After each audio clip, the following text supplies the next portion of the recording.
Bueno, pues continuamos con la sesión. En esta segunda mesa coloquio tenemos a la profesora doctora Susana Galera. Susana es profesora de la Universidad Rey Juan Carlos, es experta de la Unión Europea, pero como es mil cosas más, pues aquí viene como director del proyecto Global Res, ¿no? Pero en fin, en cualquier caso sí que es un placer tenerla aquí con nosotros, igual que el resto de ponentes. Y de lo que se va a ver en esta mesa, como pueden ustedes ver en el título del programa, son aquellas cuestiones quizás más singulares, no directamente afectadas por el mundo de la economía, pero que tienen sin duda alguna una incidencia importante en todo lo que significa la ISR, ¿no? En el ámbito de la tecnología, de los alimentos transgénicos, recursos, cambio climático, cambios demográficos, etcétera. Son los retos, desafíos que puede tener esta ISR en estos ámbitos.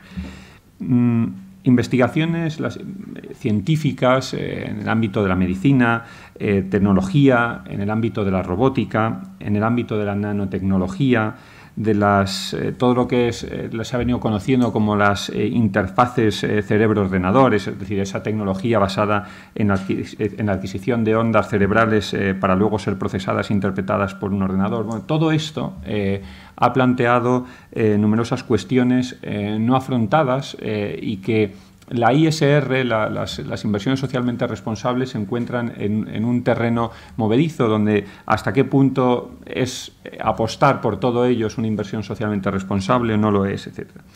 Aspectos, decía, como la capacidad autómata, por ejemplo, de las máquinas en cuanto adoptan actuaciones inicialmente no programadas, basadas en su propio aprendizaje o experiencia, invenciones realizadas por ellos mismos, la cuestión de la personalidad o responsabilidad de los actos en todo este tipo de investigaciones, cuestiones más procedimentales, como por ejemplo la que plantea la Unión Europea o han planteado ya algunos sindicatos sobre la posible cotización a la seguridad social en el mundo de la robótica. Decía la consultora Forrester que dentro de 2 años el 25% de los puestos de trabajo podrían ser sustituidos por robots. En definitiva, toda nuestra historia contemporánea, quizás 2 grandes revoluciones, la eléctrica y esta digital, son las que han presidido, y ahí es donde la ISR desde luego que tiene mucho que decir. Lo que es la revolución eléctrica permitió a la humanidad comunicarse a escala planetaria y ha sido una de las piedras angulares, como bien saben, de las democracias occidentales, sobre todo tras la Segunda Guerra Mundial. Y decía Alberto Iglesias en un artículo sobre tecnología, comunicación y política en el siglo XX que la conexión radioeléctrica y televisiva de todo el planeta, eso que McLuhan llamó aldea global, supuso una nueva forma para el hombre de pensar, de actuar, de invertir, integrándolo en la masa, cosificándolo, mercantilizándolo y confundiéndolo con las máquinas. La segunda revolución en la que nos encontramos ahora mismo, la digital, la tecnológica, ha dado un paso más, ha favorecido una nueva era de globalización, o en términos de lo que el sociólogo brasileño Octavio Yanni llamó una occidentalización de la sociedad, una occidentalización de la economía. Sin embargo, si bien en ese proceso de universalización ha tenido un claro reflejo en el ámbito de la estructura económica, lo que está ocurriendo en el Dow Jones nos interesa ahora mismo a todos, en numerosos usos, en hábitos sociales, en cómo vestimos, en cómo nos alimentamos en todo el mundo. No puede decirse lo mismo de la economía, y lo decía antes Ángel, en cada cultura esto lo vemos de una manera. No puede decirse lo mismo en el derecho, cuyos efectos han sido claramente desiguales. En unos casos, quizás por la necesidad de imbricar sistemas conceptualmente diferentes. Ejemplos dentro, y en esto la profesora Galera es una gran experta, dentro de la propia normativa europea, entre el sistema anglosajón y el sistema continental, o la necesidad de los difíciles ajustes intercontinentales, como puede verse con los tratados de libre comercio que tan recientemente tenemos ahora mismo en nuestras noticias. O en otros casos, porque ni siquiera eso que Peces Barba denominó como virtudes culturales de Occidente, como el respeto generalizado de derechos fundamentales, el gobierno representativo, el imperio a la ley, se han extendido suficientemente o incluso en algunos casos, lamentablemente, han girado hacia un fundamentalismo de efectos indeseables. Pero en todo caso, lo que no puede negarse es que toda esta revolución tecnológica, esta revolución de aspectos que rezan en el título de este coloquio, han supuesto un nuevo impacto en la regulación, un nuevo impacto en la economía, en sus distintas ramas y muy especialmente en los derechos humanos y en los derechos de participación política. La reflexión no es tanto acerca de su impacto, sino en qué medida la economía, el derecho, la regulación en definitiva, puede ayudar y orientar a toda esta nueva civilización en la que nos encontramos, a toda esta nueva civilización tecnológica que se ha configurado. Conviene preguntarse, en definitiva, si todos estos avances en materia tecnológica, en materia de alimentos transgénicos, cambios demográficos que se están produciendo, etcétera, van a determinar nuevos comportamientos del hombre o están determinados ya nuevos comportamientos. Esa tesis del determinismo tecnológico defendida por varios autores norteamericanos.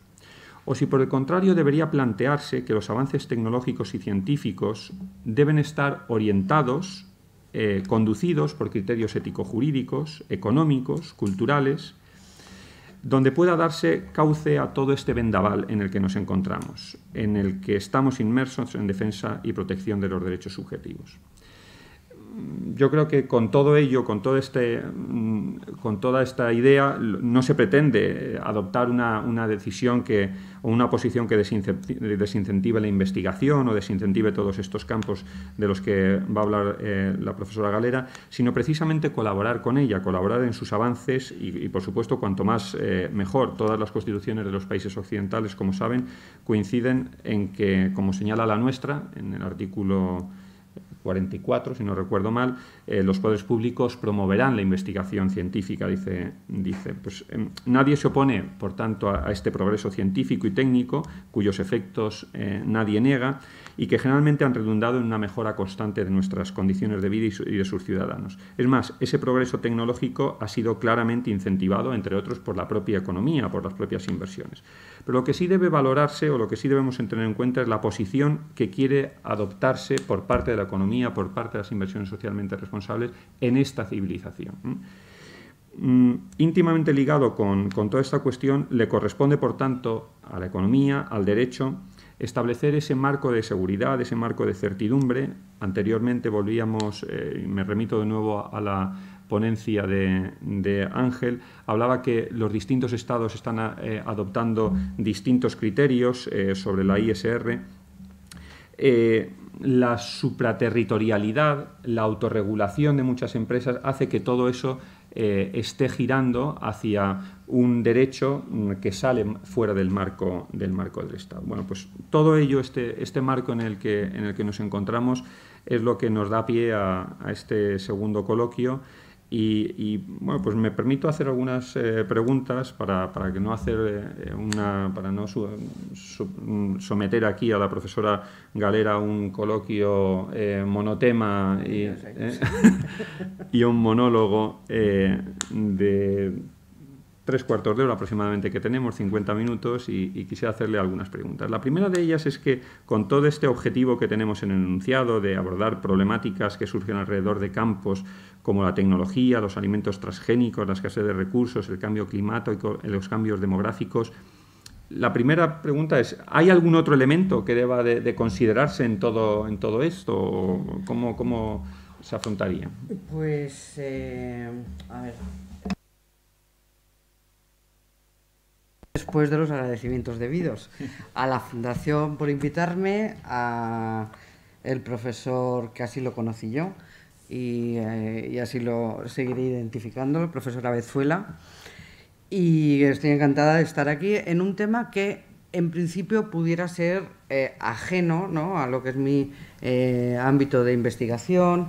Yo soy ius publicista, soy profesora de Derecho Público, y dices, bueno, todas las inversiones, pues es un tema... Pero cuando Jesús me lo propuso, no dudé en aceptar, porque sí hay relación con el Derecho Público.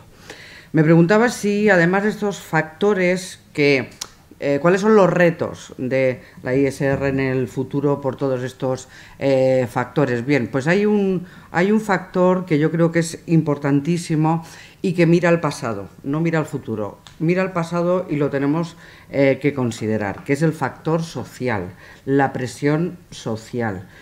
Que será más o menos intenso, pues en función de el nivel de sensibilidad colectivo, ¿no? Pero sin duda a ninguna empresa le apetece que salgan sus datos de dónde está produciendo, a cuánto está produciendo, con qué tipo de trabajadores está produciendo, etcétera, etcétera. Entonces, la tecnología, las redes sociales, está incrementando una tendencia que se viene dando muy recientemente, si miramos a escala, que es la globalización en un sentido positivo, muy positivo. Muy positivo. Yo tampoco estoy a favor del Z, pero soy una fan de la globalización y esto no tiene marcha atrás. La globalización la vivimos de una forma dramática, negativa, crisis del Estado, retos. El Estado en el ámbito internacional ya no es el único actor. Aunque en las facultades de Derecho seguimos hablando de la pirámide normativa de Kelsen, eso se ha pulverizado. La aplicación coactiva del derecho a través de una administración también, bueno, es un modelo que necesita muchos matices, y la división aquella tan estricta entre lo público y lo privado, el derecho público y el derecho privado, pues yo antes estaba mirando las diapositivas de la anterior intervención, dices, bueno, esto era derecho mercantil, pues esto ya no es derecho mercantil, esto ya no es derecho privado, es un sector capitales, en fin, no es ni una cosa ni otra, y es que ya no estamos, yo creo que ya no estamos ahí, es decir, hemos superado ese modelo. En algunos casos han hecho adaptaciones, pero yo creo que el derecho se tiene que adaptar a los hechos, o sea, ubi societas, ubi ius, pero primero las societas, o sea, ¿qué es lo que hay? ¿Cómo nos estamos regulando? ¿Cómo nos estamos relacionando en el siglo XXI? Oiga, en este contexto, pues igual la relación ley-reglamento que yo exijo a mis alumnos para que aprueben, pues también necesita muchos matices. Bien, entonces en ese ámbito de la globalización en positivo, no piensen que esto no tiene relación con la ISR, ya verán que sí, que voy a llegar al mismo sitio que el anterior ponente. La globalización en positivo como un proceso que, entre otros beneficios, ha reforzado el papel del individuo primero y el papel del ciudadano después. El ciudadano es relevante. No hace ni un siglo que hay en este país hay sufragio universal, incluyendo el sufragio femenino. Tenemos que entrar en los años 20, los años 30 del siglo pasado. Antes había sufragio masculino, pero tampoco universal, sufragio capacitario. Quiero decir, esto es muy reciente en la historia de la humanidad. Hasta ese momento, la relación del individuo o el poder del individuo en su entorno venía predeterminado por el momento de su nacimiento. ¿Vale? Bien, pues en este proceso, este proceso de reforzamiento del ciudadano es en gran parte tributario de los movimientos sociales, del activismo ambiental pacifista de los años 70, tal como nos recuerda el Laudatio Si, la reciente encíclica del Papa Francisco, que nos hace una revisión de cómo han ido calando los guiños de Juan XXIII a los movimientos antinucleares, el pensamiento ecológico de Pablo VI, etcétera, etcétera, como un precipitado que tardó mucho tiempo en ser derecho positivo, pero llegó a ser derecho positivo, ¿vale? Entonces, el punto de inflexión es la Cumbre de Río. En la Cumbre de Río del año 92, que da paso al nacimiento del nuevo derecho ambiental, se recogen algunas de las reivindicaciones que ya estaban en los movimientos sociales de los años 60, 70 del siglo pasado. Y en particular hay dos momentos que luego tienen un extraordinario impacto en la legislación, que es... a ver si encuentro yo mis notas, pues son muchos datos. Sí, el principio 27. El principio 27 de la Declaración de Río, que es el principio que dice que lo allí acordado se tiene que desarrollar en cooperación con los estados, los individuos y los stakeholders. Digo stakeholders porque la traducción española de stakeholder no es tan expresiva, ¿no? Los interesados, el público interesado, los agentes sociales, la sociedad civil, etcétera, etcétera. Bien, pues ese principio tiene desarrollo en un convenio posterior, que es el convenio de Aarhus, que a su vez es incorporado en la regulación de la Unión Europea, que a su vez es incorporado en la legislación española y que trata de la participación, el acceso a la información y el acceso a la justicia en materia ambiental, ¿vale? Entonces, esto es extraordinariamente importante porque esta participación reforzada no tarda nada, es decir, ha estado ahí latente, ¿no? La sociedad ha ido demandando ese estatus de ciudadanía participativa y cuando lo consigue en un ámbito sectorial específico, que es el ambiental, salta enseguida a otros ámbitos y da lugar a toda la sucesión de leyes de transparencia que ya con carácter general se extienden en todo el mundo desde los años 80, 90 del siglo pasado.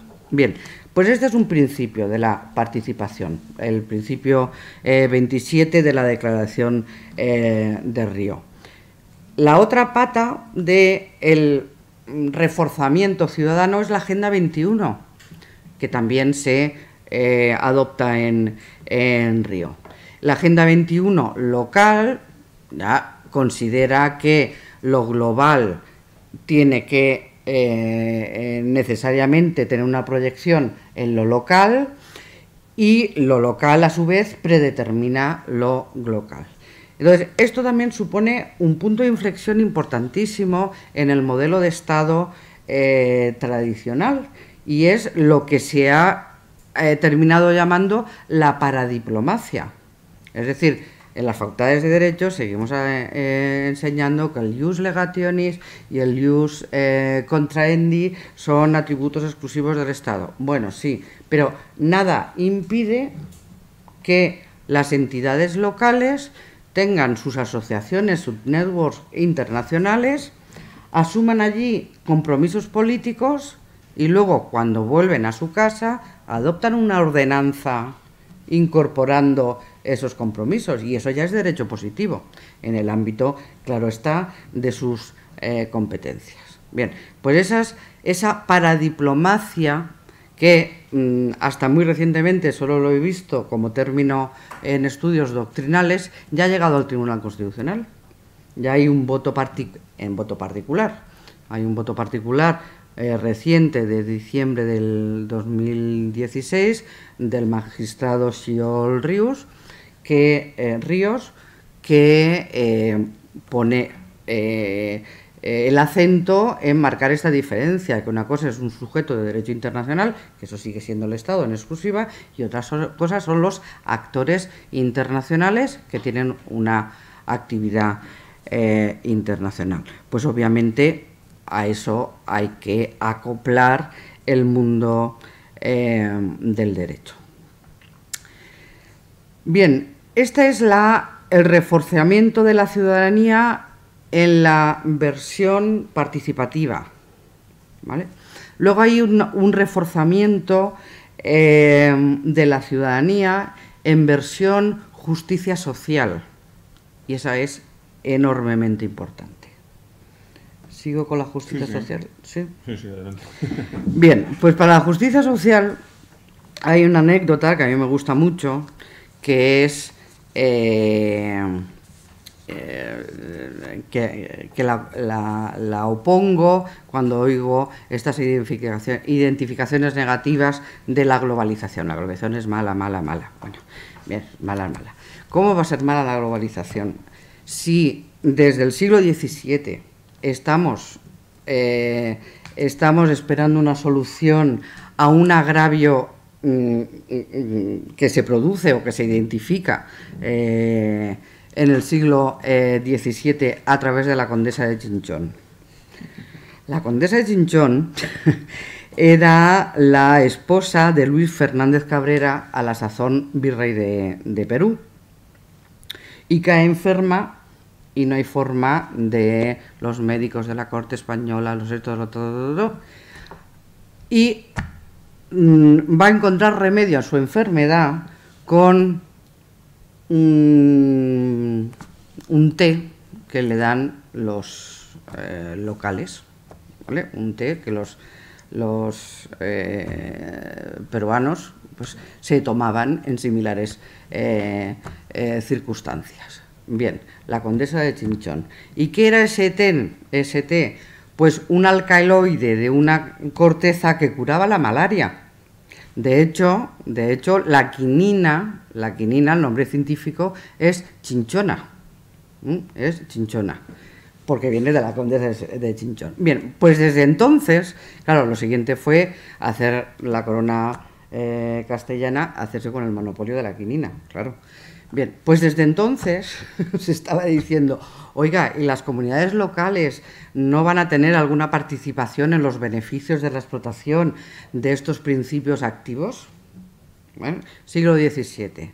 Bueno, pues hay que esperar a final del siglo XX, con el convenio de la biodiversidad, que se adopta en Río, y el posterior desarrollo, que es el protocolo de Nagoya, que este ya es del 2016, en cuya virtud se garantiza el acceso a los recursos genéticos, locales por parte de las comunidades locales. Bien, este es el principio de un proceso de reformas de nuestro sistema jurídico, que si sigue como está planteado, va a ser bastante revolucionario, hasta donde yo puedo alcanzo a ver, porque el protocolo de Nagoya impone, todo esto se está desarrollando despacito, no tenemos prisa, bueno, pues está 4 siglos esperando una solución jurídica, podemos estar otro desarrollándolo, pero en fin, vamos avanzando. El protocolo de Nagoya hasta establece un contrato tipo entre la compañía en cuestión, que explota en un sentido muy amplio, el sentido de explotación, incluyendo la investigación y el desarrollo, por supuesto la comercialización, el recurso genético en favor de la comunidad. Hay un consentimiento informado. Y luego otro elemento muy importante del protocolo de Nagoya, que es otro elemento insistente de los procesos de globalización, es que hay un Compliance Committee para la verificación de sus determinaciones, cuando sean aplicables, al que tienen acceso los individuos. Es decir, hasta muy recientemente los tribunales internacionales, como toda la escena internacional, el jus standi era solo del Estado. Entonces, cada vez más surgen mecanismos de resolución o instancias de resolución de conflictos que son accesibles para los individuos. Los individuos pueden ir a reclamar, oiga, esto no se ha cumplido, ¿vale? Y tenemos muchos ejemplos.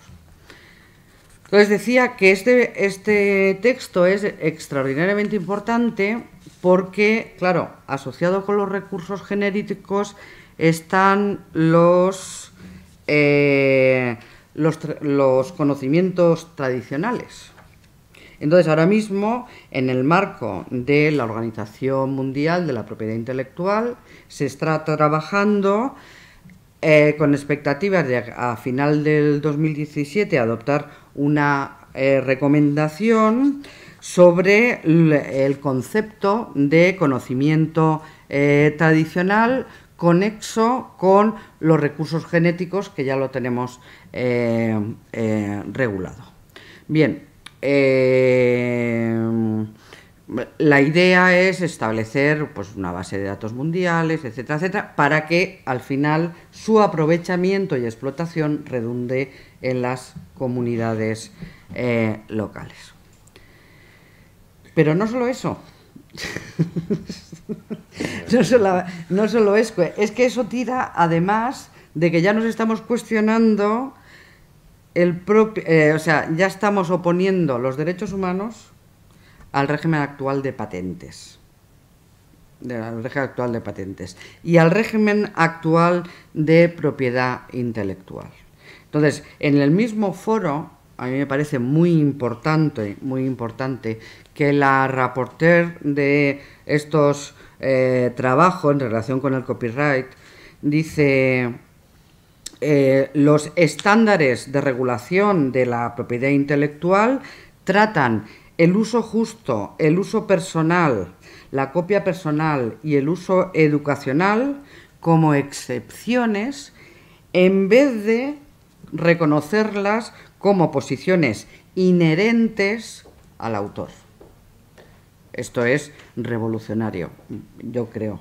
Y lo de las patentes, igual. Es decir, va en el mismo sentido. Es decir, se dice, la misma rapporteur, no hay un derecho humano a la protección de las patentes. No lo hay. Y cuando hay una colisión entre la dignidad del individuo y su bienestar, los derechos humanos obviamente prevalecen sobre sobre la patente, ¿no? Bueno, estos son apuntes, pero esto es trabajo que está en marcha. Entonces yo creo que sí que tampoco hay que ser muy optimista para darle una lectura positiva a la globalización como proceso y plantearnos que, como el derecho va después de los hechos, vamos a analizar los hechos, que son los que son, y vamos a adaptar el derecho a eso, y no al revés. Quería hacer un paréntesis porque estoy absolutamente admirado de que los apuntes, ustedes no lo ven, pero los apuntes que está siguiendo la profesora Galera están escritos en todos los idiomas menos en español, con lo cual pues, está hablando en inglés, en árabe, en tal, es una cosa admirable. Todo este marco que has expuesto, ¿en qué medida está influenciando más sobre las empresas y sobre el mundo financiero que sobre los estados? Porque claro, parece que estás hablando aquí de los convenios internacionales y tal, y al final parece que es algo más dirigido directamente sobre el individuo, sobre la empresa, sobre la compañía, que sobre el propio Estado. Porque ¿qué hace el Estado? Y sin embargo sí que está reaccionando la empresa ante todo esto. Sí. Porque cuando un niño descubre un caramelo, ya no puedes hacer que se lo olvide. Puedes no darle caramelos después, pero ya ha descubierto el caramelo. Estos derechos de participación se hicieron enseguida efectivos, además, ante instituciones financieras. ¿Vale? El Banco Mundial, o sea, cómo salta esto que es derecho público, constitucional, internacional, tal y no sé qué, a este ámbito. Pues los ciudadanos, una vez que están empoderados, que tienen legitimación, que pueden ir al Banco Mundial a decir buenos días, usted tiene unos estándares ambientales y sociales, vengo a solicitarle información sobre el cumplimiento de esos estándares sociales y ambientales en este proyecto concreto que usted está financiando. Claro, eso ya no hay quien lo pare, ¿vale? Entonces, el Banco Mundial muy pronto también, en los años 90, adoptó sus propios estándares sociales y ambientales, que son las Operational Manual del 2006, y tiene un órgano de compliance que es el Inspection Panel, ¿vale? Entonces, en un proyecto muy ambicioso que afectaba, que se conoce como el Bio Case, que suponía la construcción de una presa en la zona de Chile, afectando lo que se denominaba la última frontera mapuche, perdón, la última frontera. Es lo que tiene leer en 10 idiomas al mismo tiempo. Claro, la última frontera mapuche, pues hubo una comunidad mapuche que dijo, vamos a ver, aquí nos van a hacer una presa y nos van a quitar del mapa, ¿vale? Entonces se fueron al Banco Mundial, a este sitio que dice, bueno, pues ya no recibe el Inspection Panel. Bueno, pues vamos al Inspection Panel. El Inspection Panel dicen, no, es que, vamos a ver, este Operational Manual, estos estándares ambientales, lo tenemos para las inversiones directas del Banco Mundial. Pero cuando actuamos con nuestros private branch, cuando actuamos a través de intermediarios financieros, por ejemplo, el IFC, el International Fund Group, o el MIGA, el Multilateral Investment Guarantee, entonces no. Entonces, eso ya no es, porque eso ya es privado, eso ya no es público, y esto ya no es una institución intergubernamental, ya no aplicamos los estándares, ¿vale? Bien, pues hubo un movimiento importante y entonces crearon unos estándares más suaves, ambientales y sociales, para aquellas inversiones del Banco Mundial articuladas a través de entidades privadas. Y de la misma forma crearon un mecanismo de compliance ad hoc para que los individuos pudieran recabar su cumplimiento. Esto es muy interesante porque estos principios segundos, los principios light, inspiran lo que luego han sido los principios exequatur, que están suscritos, que son estándares ambientales y sociales, menos rigurosos que si fuera para una entidad pública, pero que han suscrito ya un número notable de entidades financieras en todo el mundo, ¿vale? No solamente estándares, sino mecanismos de cumplimiento. Y en España, a fechas del 2015, habían suscrito estos principios exequatur inspirados en la segunda categoría de estándares ambientales del Banco Mundial, el BBVA, Popular, Sabadell, Santander y CaixaBank. Bueno, pues bien. Cuestión distinta es el BEI, el Banco Europeo de Inversiones, ¿vale? El Banco Europeo de Inversiones también tiene el handbook ambiental y social muy estricto, muy riguroso, o sea que va mucho más allá de todo el estándar legal de el estándar legal ambiental y social, pero en este caso los derivan de la Declaración de Principios Europeos Ambientales, una declaración que asumió la Comisión Europea y 5 entidades bancarias, entre ellos el BEI, y el resto nórdicas, por supuesto. Perdona que te interrumpa, Susana, una pregunta en este punto.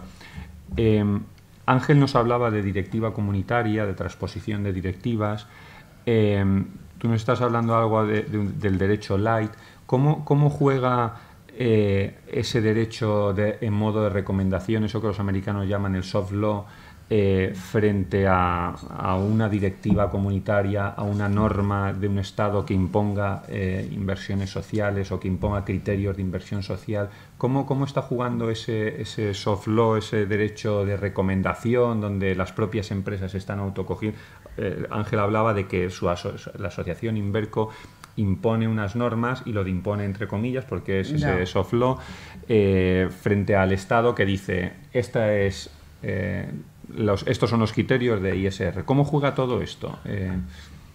Bueno, yo creo que el soft law siempre es subsidiario a la norma imperativa. De hecho, hay soft law donde no hay regulación directa como primera categoría. Luego está el soft law, que complementa e interpreta el derecho imperativo, ¿no?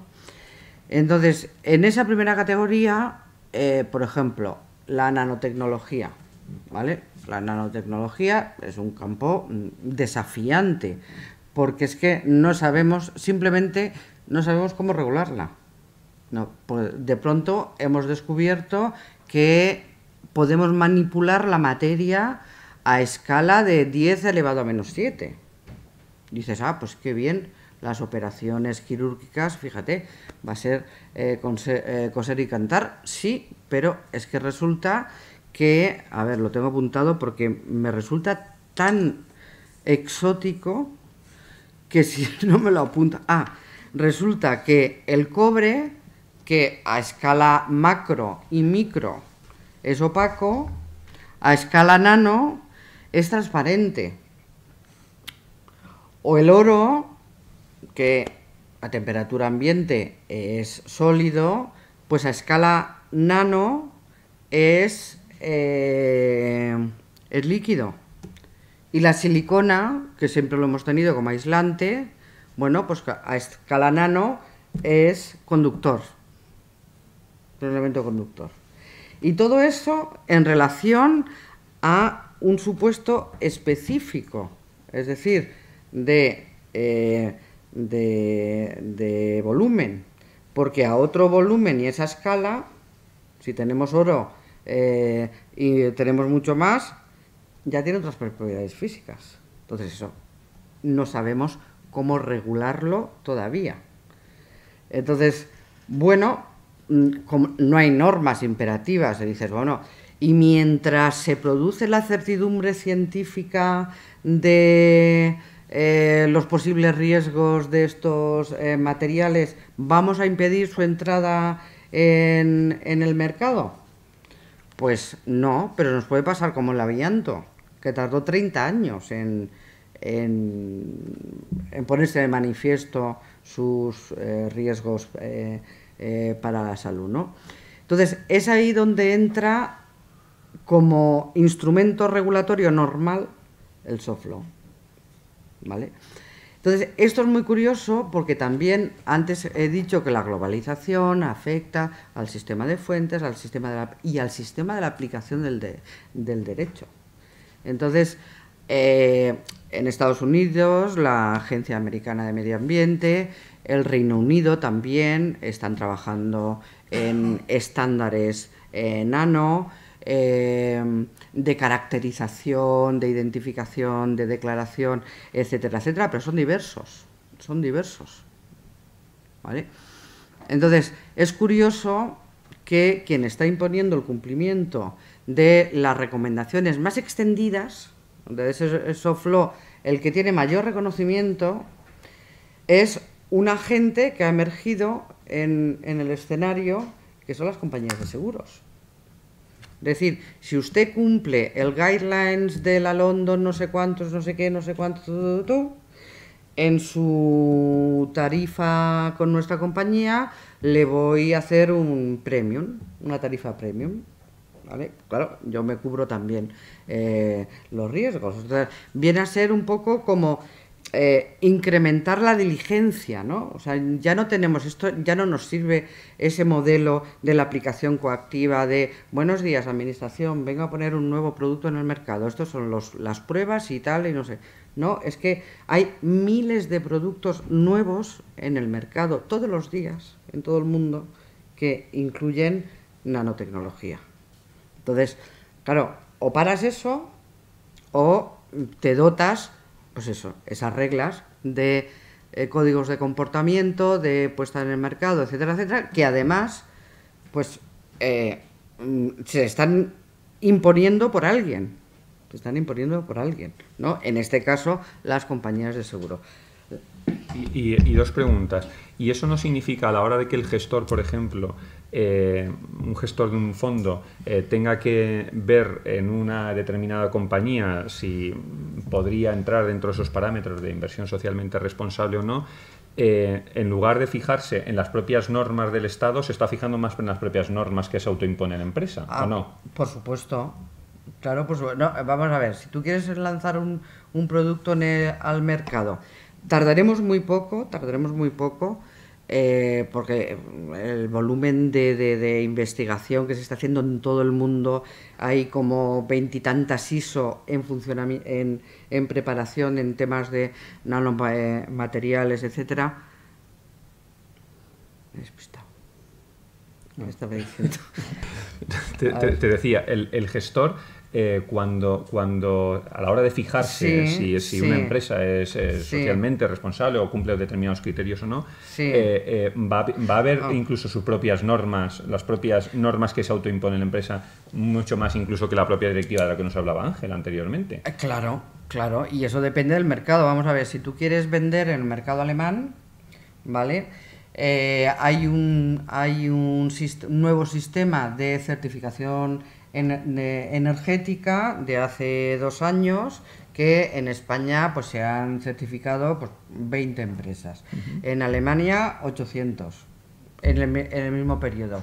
Evidentemente, si tú quieres vender allí, pues te vas a tener que certificar, ¿no? Por si no, vas a vender pues un producto que se te devalúa, o al revés. Si tú quieres vender ese mercado con un producto que está certificado, subes el precio el precio y el valor de tu producto y de tu empresa. Lo cual, en cierto modo, lo que está derivando es en una incapacidad del Estado en todos estos campos de la nanotecnología, del cambio climático, en la regulación de todos estos campos, ¿no? Bueno, pero o de una inseguridad jurídica también. El Estado tal como lo conocemos, pero el Estado se puede transformar y se puede adaptar a estas nuevas normas, formas de tomar decisiones, de comercializar. O sea, es que la administración ya no puede estar detrás de cada una de estas decisiones. O sea, en muy poco tiempo, eso es lo que estaba diciendo, esto de la fotovoltaica y los paneles solares y tal y no sé qué, eso va a ser una manita de pintura. Una manita de pintura en tu fachada, ya tienes la superficie de captación, y eso va a ser en muy poco tiempo. Es que esto es vertiginoso, ¿no? Entonces, ¿estará regulado eso en ese momento? Pues no sabemos, pero es posible que la comunidad de vecinos tenga que suscribir un seguro en el que le impongan el cumplimiento de los parámetros nano tal de la agencia danesa de no sé cuántos, para que no les salga una millonada, y si no, no se lo aseguran. Es decir, que es que el mercado está teniendo un papel de inducción de esos comportamientos, de ese soft law, de esas guidelines Y para no, y ya dejamos un momentito al coloquio, como última cuestión que sí que me gustaría que nos desarrollases. ¿Se puede, desde el punto de vista jurídico, se puede imponer la ISR, se puede imponer la RSC, en particular las inversiones socialmente responsables, ¿Es conveniente no imponerlas? En fin, desde un punto de vista jurídico, ¿cómo ves todo esto? A ver, yo creo que se puede crear un mercado, se puede inducir, no hace falta establecer nuevas obligaciones en las empresas, sino inducir un mercado.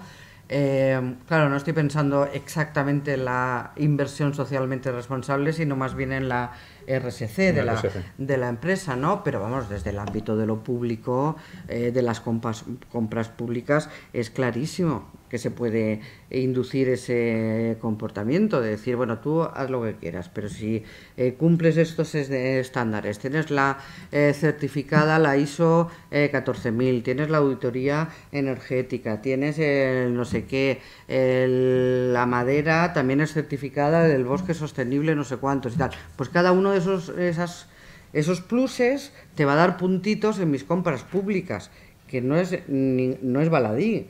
Es decir, que el nivel de compras públicas en cada Estado miembro de la Unión Europea ronda el 20% del PIB. Es decir, ahí tiene la administración pública, tiene un poder de inducción a un mercado sostenible fabuloso, si nos lo tomamos en serio. Si nos lo tomamos en serio. Los últimos datos que tengo del Tribunal de Cuentas es que la compra pública sostenible, incluyendo las que son obligatorias, porque ya hay compras públicas, las energéticas, que son obligatorias, la administración no puede comprar productos de la energía o edificios o tal que no tengan unos rendimientos energéticos determinados, e incluyendo esto, no llega al 20%, porque además esto han modificado la normativa del Tribunal de Cuentas y tiene que desglosar en sus memorias esos datos de compra pública sostenible o no. O sea que hay mucho recorrido para poder inducirlo, no obligarlo. Muy bien. Pues tenemos un importante reto, ¿no?, por delante. Preguntas, comentarios, reflexiones. Fernando.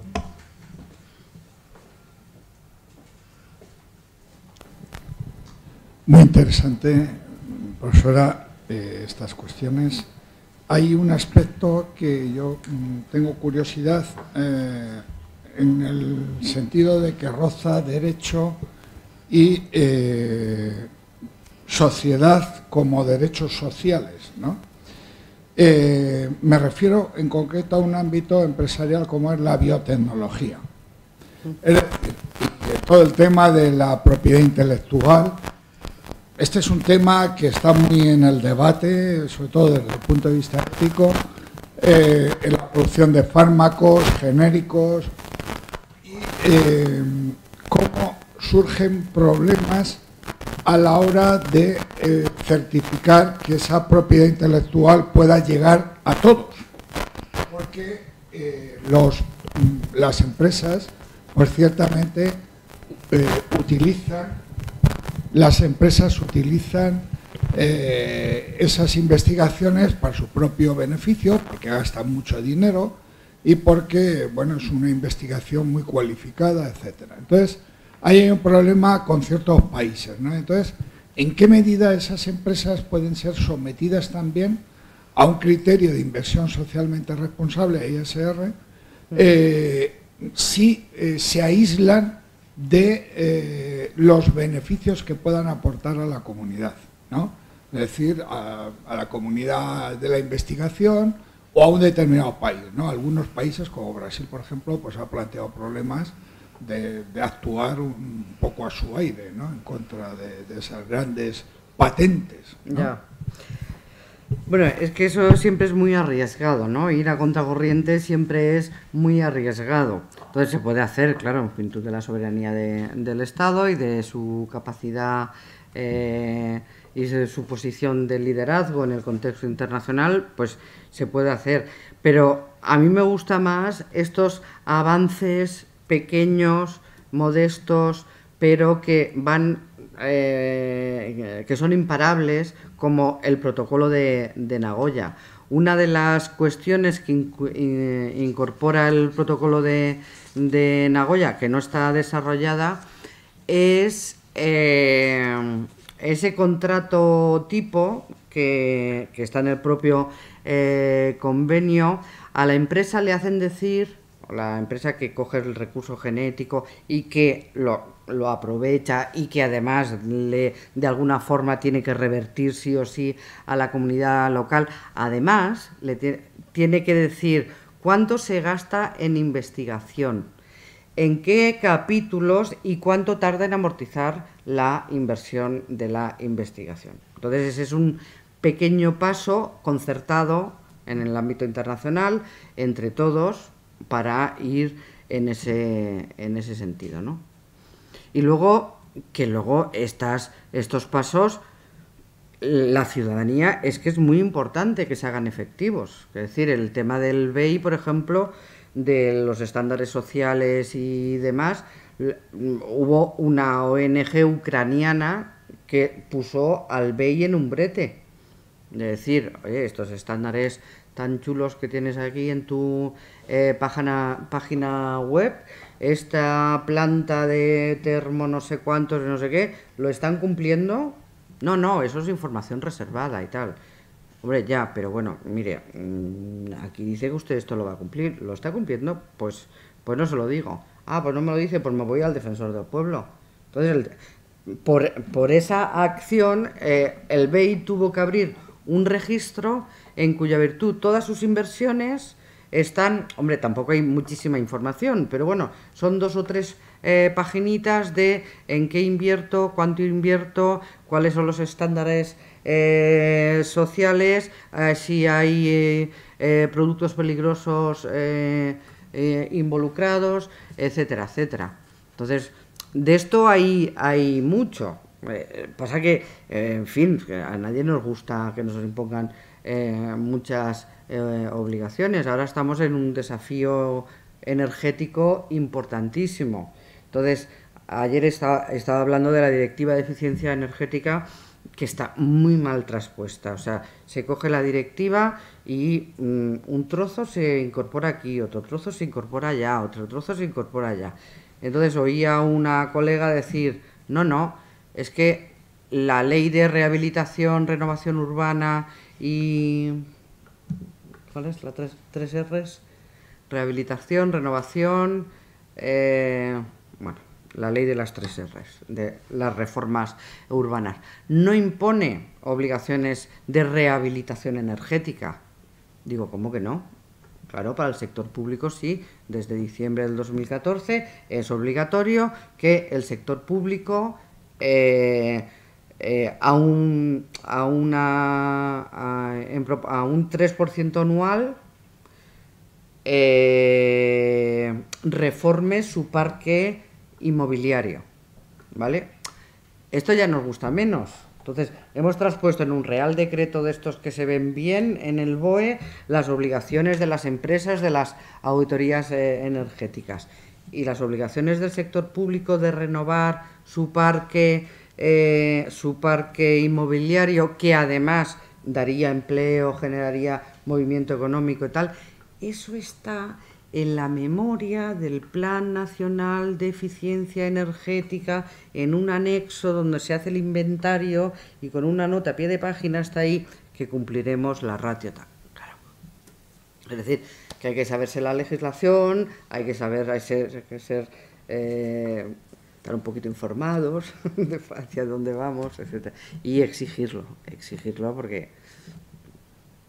En línea con esto que comentabas, Fernando, una cuestión que plantea muchos problemas, por ejemplo, en el campo directamente de la biotecnología, es el mundo de los ensayos clínicos, donde la mayoría de los compañeros de los laboratorios farmacéuticos que hacen ensayos clínicos son multinacionales y que sin embargo se someten a una legislación nacional reguladora de los ensayos clínicos, con lo cual les genera problemas de todo tipo. Hay algunas regulaciones, como decía antes Susana, que son estrictamente éticas a la hora de realizar estos ensayos clínicos, otras no, pero claro, el laboratorio al final es internacional, con lo cual eso genera unas distorsiones que acaban imponiendo una especie de autorregulación de mínimo común las propias compañías, las propias asociaciones, pero se generan distorsiones enormes con la normativa de los estados. No, ¿Más cuestiones, comentarios?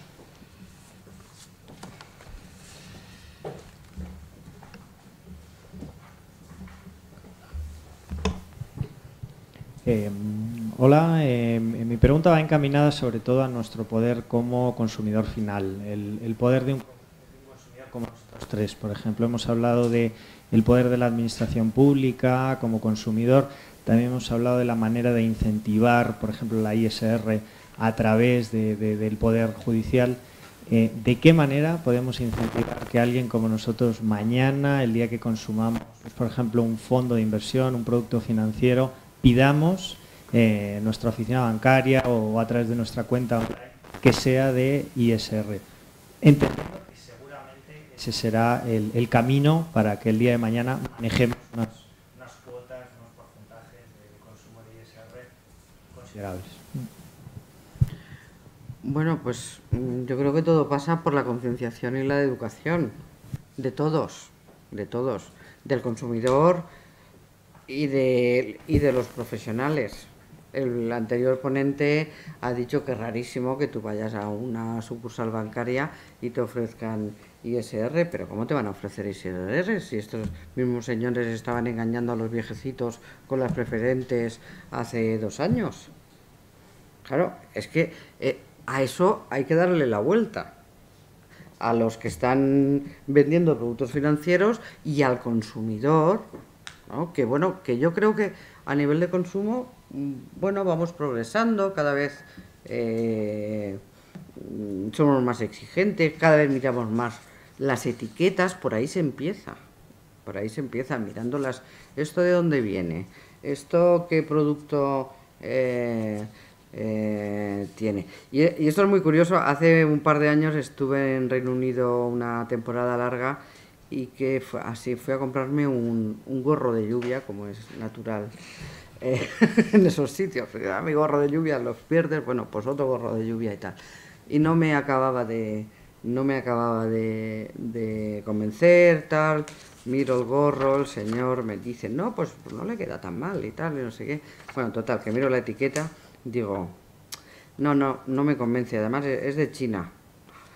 Sí, pero todos nuestros proveedores cumplen todos los estándares. Espérese que voy a llamar al manager. Entonces vino el manager para decirme que incluso sus proveedores... Es decir, esa sensibilidad la tenemos que construir en nuestra sociedad, y además se puede construir muy rápidamente. Es cuestión de ponérselo. O sea, ¿en cuántos años pasó el tema de fumar, de ser absolutamente cool con el hombre de Marlboro y el cigarro, a ser algo deleznable?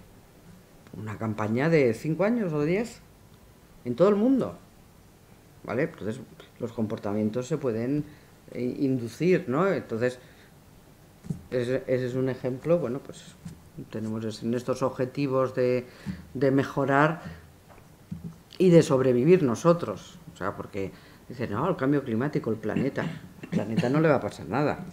Puede venir otra glaciación, pueden venir otra vez los dinosaurios, aquí se va a quedar el planeta.